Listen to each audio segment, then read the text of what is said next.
आज मैं आपको कथा सरित सागर की जो कथा सुना रही हूँ, उस कथा का नाम है चंड महासेन और बासवदत्ता। उदयन का संदेश पाकर चंड महासेन ने उसको पकड़ मंगवाने का नया उपाय सोचा। उदयन को हाथी के शिकार का बड़ा शौक था। चंड महासेन ने एक इस तरह का बनावटी हाथी बनवाया जिसके पेट में अनेक सैनिक छिपकर बैठ सकते थे। उस हाथी को वहां छोड़ दिया गया जहां उदयन शिकार खेलने आया करता था। उदयन के नौकरों ने इस नए ढंग के हाथी को देखा। वे तुरंत यह समाचार लेकर उसके पास गए। वह बहुत प्रसन्न हुआ। समाचार देने वाले को उसने बहुत सा धन पुरस्कार में दिया। फिर मंत्रियों और ज्योतिषियों के मना करने पर भी वह अपने जासूसों को साथ लेकर उस हाथी का शिकार करने चल पड़ा। कहीं हाथी भीड़ देखकर भाग ना जाए, इसीलिए उसने अपने सैनिकों को दूर छोड़ दिया और स्वयं अपनी वीणा लेकर उसके पास पहुंचा। वह वीणा बजाने लगा। शीघ्र ही वह तन्मय हो गया। उसे यह पता न लग चला कि वह हाथी बनावटी है। इसी बीच में हाथी के भीतर बैठे सैनिक हथियार सहित बाहर निकल पड़े और उदयन को गिरफ्तार करके चंड महासेन के पास ले गए। चंड महासेन ने उदयन का बड़ा स्वागत सत्कार किया और संगीत की शिक्षा लेने के लिए बासवदत्ता को उसके पास भेजा। उसके रूप को देखकर उदयन अपने बंधन की बात भूल गया। इधर जब उदयन के राज्य में उसके गिरफ्तार होने का समाचार पहुंचा तो वहां की प्रजा चंड महासेन के राज्य पर चढ़ाई करने के लिए बेचैन हो उठी। लेकिन मंत्री रुकमान ने उन्हें समझा बुझाकर ऐसा करने से रोक दिया। मंत्री योगेंद्रायण ने दूसरे मंत्रियों को सलाह दी कि इस समय चढ़ाई करना तो ठीक नहीं है, लेकिन मैं वहां जाकर कौशल और चतुरता से उदयन को छुड़ाने का प्रयत्न करूंगा। मैं छिपकर काम करने, घर में प्रवेश करने और लोहे के बंधनों को तोड़ने आदि के कामों में निपुण हूं। उसने ऐसा ही किया। राज्य का भार उसने मंत्री रुकमान पर छोड़ा और स्वयं बसंतक को साथ लेकर उज्जैनी की तरफ चल दिया। रास्ते में उसे राजा पुलिंदक मिला, जो उदयन का बड़ा मित्र था। उसने पुलिंदक से कहा कि वह उदयन को साथ लेकर इधर ही वापस आएगा। वह अपनी सेना के साथ तैयार मिले। योगेंद्रायण उज्जैनी में सबसे पहले महाकाल के मरघट पर पहुंचा। वहां उसने एक ब्रह्म राक्षस मिला, जिससे उसकी बड़ी मित्रता हो गई। ब्रह्म राक्षस की सलाह से योगेंद्रायण ने अपना रूप एक बूढ़े, गंजे और बड़े दांत वाले पागल से कुबड़े की तरह बना लिया और अपने साथी बसंतक का पेट खूब मोटा कर दिया। अपनी थोन फुलाकर बसंतक योगेंद्रायण की आज्ञा से राजमहल की ओर चला गया। योगेंद्रायण स्वयं नगर में जहां तहां हंसी के खेल दिखाने लगा। एक दिन वह राजा के महल के पास अपना खेल दिखा रहा था। उसे देखकर रानियां बहुत प्रसन्न हुई और बासवदत्ता ने भी उसको अपने महल में बुला लिया। वहां वह उदयन को एक बंदी की स्थिति में देख बहुत दुखी हुआ। उसने उदयन की ओर कुछ संकेत किए, जिससे उदयन ने उसे पहचान लिया। फिर उसने योग के प्रभाव से अपने को दूसरों की आंखों में छिपा लिया। रानी आश्चर्य करके कहने लगी, अरे वह कहाँ गायब हो गया? तभी उदयन ने पूजा की सामग्री लाने के बहाने बासवदत्ता और उसकी सखियों को दूसरी ओर भेज दिया। इस प्रकार एकांत हो जाने पर योगेंद्रायण ने उदयन को लोहे की पेटी काटने और वीणा के प्रभाव से बासवदत्ता को अपने अधीन करने का उपाय बताया। फिर उसने बसंतक को भी वहां बुला लिया। जब बासवदत्ता सरस्वती की पूजा के लिए सामग्री ले आई, तब दक्षिणा के लिए ब्राह्मण के रूप में बसंतक उसके सामने उपस्थित हुए। उदयन को देखकर उसने रोना शुरू कर दिया। उदयन ने उसे बहुत समझाया और उसका रहस्य छिपाने के लिए कहा, तुम रो मत, हम तुम्हारा इलाज करके तुम्हारा रोग दूर कर देंगे। बसंतक का रूप देखकर वह अपनी हंसी ना रोक सका। वासवदत्ता और उसकी सहेलियां भी हंसने लगी। बसंतक से वासवदत्ता ने पूछा, तू क्या काम कर सकता है? बसंतक ने कहा, मैं मनोरंजक कथाएं सुनाता हूँ। तब वासवदत्ता ने उसे एक मनोरंजक कथा सुनाने के लिए कहा। बसंतक ने कहा, सुनो। मथुरा में रूपणिका नाम की एक वेश्या रहती थी। उसकी माँ बूढ़ी हो गई थी। उसका नाम मकरंद दृष्टा था। वह कुटनी का काम करती थी। वेश्या के ग्राहकों को उस बुढ़िया के कारण बड़ी बाधा पहुंचती थी। एक बार रूपणी पूजा करने जा रही थी। रास्ते में लोहजंग नामक एक निर्धन ब्राह्मण ने उसे देखा और वह उस पर मुग्ध हो गया। रूपणी का ने घर आकर उस ब्राह्मण को अपने यहाँ बुलवाया। धीरे धीरे वह उस ब्राह्मण से ही प्रेम करने लगी। दूसरों के साथ उसके सब संबंध छूट गए। इस पर उसकी माँ मकरंद दृष्टा ने उसे समझाते हुए कहा, वैश्या का धर्म किसी एक आदमी से प्रेम करना नहीं है। वह सब में ही अपना प्रेम बांटती है, चाहे वह प्रेम बनावटी ही क्यों ना हो।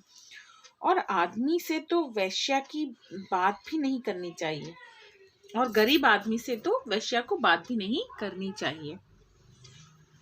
रूपणिका ने अपनी माँ की एक भी बात नहीं मानी। इससे उसकी माँ को बहुत क्रोध आया और लोहगंज को घर से बाहर निकालने का उपाय सोचने लगी। एक दिन एक गरीब राजकुमार को अपने घर लाई और उसने कहा, मेरे यहाँ एक निर्धन ब्राह्मण रहता है, तुम उसे यहाँ से निकाल दो तो मैं अपनी कन्या तुम्हें दे दूंगी। रूपणिका उस समय पूजा करने के लिए गई हुई थी। राजकुमार ने आदमियों के ने लोहजंग को एक मल से भरे हुए गड्ढे में फेंक दिया।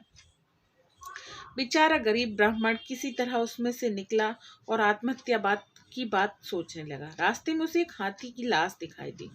उसके अंदर से मांस और जंगली जानवरों को ने खा डाला था। केवल ऊपर का चमड़ा बाकी था। उस समय धूप बहुत तेज थी और वह चलते चलते थक गया था। इसीलिए वह उस मरे हुए हाथी की खोखली देह में घुसकर बैठ गया। थके होने के कारण थोड़ी देर में उसे नींद आ गई।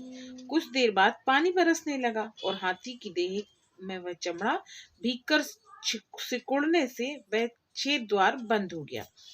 पानी इतना वर्षा था कि बाढ़ आ गई और वह हाथी बहकर समुद्र में पहुंच गया। एक बड़े गरुड़ पक्षी ने उस हाथी की लाश को देखकर समुद्र में बहते हुए देखा। वह उसको उठाकर किनारे पे ले गया और चोंच से उसके मांस को खाने लगा। उसकी खाल फट गई। उसने भीतर एक आदमी को बैठे देखा। वह उड़ गया। लोहगंज अचरज से भरा हुआ बाहर आया। उसे वहां दो दैत्य दिखाई दिए। वे बहुत भयभीत हुआ। वे भी उसे देखकर डर गए। उनमें से एक दैत्य ने विभीषण से जाकर कहा, सब समाचार कहा। विभीषण ने उसे अपनी लंका में बुला भेजा और उसका सत्कार करके पूछा कि उसका वहां किस लिए आना हुआ। लोहगंज के मन में कपट जाग आया। उसने उत्तर दिया, मैं मथुरा का रहने वाला लोहगंज नामक ब्राह्मण हूँ। मैंने धनवान बनने के लिए भूखे रहकर तपस्या की थी। तब भगवान ने मुझे स्वप्न में बताया था कि विभीषण मेरा बहुत भक्त है, तुम उसके पास जाओ, वह तुम्हें धनवान बना देगा। फिर भगवान की कृपा से सोकर उठा तो मैंने अपने को यहाँ पाया। विभीषण ने समझा कि यह कोई पहुंचा हुआ आदमी है। उसने उसको एक गरुड़ पक्षी दिया और उस पर सवारी करना सिखाया। एक बार लोहगंज ने विभीषण से पूछा, मथुरा की जमीन लकड़ी से क्यों भरी हुई है? विभीषण ने इसका कारण बताते हुए कहा, एक बार कश्यप के पुत्र गरुड़ की माता दास्ता के बंधन में पड़ गईं। गरुड़ उसका बंधन छुड़ाने के लिए देवताओं से अमृत तक लाने को तैयार हो गए। उसने अपने पिता से खाने के लिए कोई ऐसी चीज मांगी जो बहुत शक्तिदायिनी हो। पिता ने बताया कि समुद्र में शापयुक्त एक हाथी और एक कछुआ पड़ा हुआ है। उनको खा जाओ। गरुड़ उन दोनों को अपने पंजे में पकड़कर उड़ा और कल्प वृक्ष की एक डाल पर जा बैठा। उसके बैठते ही वह डाल टूट गई। गरुड़ ने उस डाल को चोंच से पकड़कर मथुरा में ले जाकर छोड़ दिया। इसीलिए मथुरा की जमीन काठ की बन गई। लोहगंज की यह बात सुनकर बड़ी प्रसन्नता हुई। जब वह लंका से मथुरा लौटने लगा तो विभीषण ने उनको बहुत सा धन और रत्न भेंट में दिए। उसने सोने के संग चक्र, गदा और पद्म भी उसको दिए। साथ ही लाखों कोस तक उड़ने वाला एक पक्षी सवारी के लिए दिया। लोहगंज सब सामान लेकर पक्षी पर बैठकर उड़ा तो पल भर में मथुरा पहुंच गया। नगर के बाहर किसी एकांत स्थान में सब सामान रखकर और पक्षी को बांधकर वह बाजार गया। गहने, कपड़े और खाने का सामान खरीदने के लिए उसने एक रत्न बेच दिया। वापस आकर उसने भोजन किया और पक्षी को भी खाना खिलाया। रात में उसने सब कपड़े और गहने पहने, संग चक्र, गदा और पद्म धारण किया। फिर गरुड़ पर बैठकर रूपणिका के घर के ऊपर चक्कर लगाया। वहीं से बोला, मैं भगवान विष्णु हूँ और तुझसे मिलने आया हूँ। वह रात भर वहां रहा और सुबह उड़कर वापस चला गया। रूपणिका अब अपने को भगवान विष्णु की पत्नी समझने लगी। उसने अपनी माँ को एकांत में सब बातें बताईं। दूसरी रात को उसकी माँ ने छिपकर विष्णु के रूप में लोहगंज को देखा। दूसरे दिन उसने अपनी लड़की से कहा, तू भगवान विष्णु से सिफारिश करके मुझे जिंदा ही स्वर्ग पहुंचवा दे। रात को जब फिर लोहगंज आया तो उसने अपनी माँ की बात उससे कही। लोहजंग ने कहा, उसने बड़े पाप किए हैं, उसे इस रूप में स्वर्ग नहीं भेजा जा सकता। केवल एक ही उपाय हो सकता है। जब एकादशी के दिन स्वर्ग का दरवाजा खुलता है और शिव के गण उसमें जाते हैं तो उनके साथ तेरी माँ को भेज दूंगा। लेकिन इसके लिए आवश्यक है कि तेरी माँ शिव के गणों में मिलने के लिए अपना रूप उन्हीं की तरह बनाए। तू अपनी माँ का सिर मुंडवा दे, 5 चोटियां रखवा दे, आधा मुंह गोरा आधा काला करवा दे और गले में खोपड़ियों की माला पहनाकर उसे नंगा कर दे। इस रूप में ही मैं उसे स्वर्ग ले जा सकता हूँ।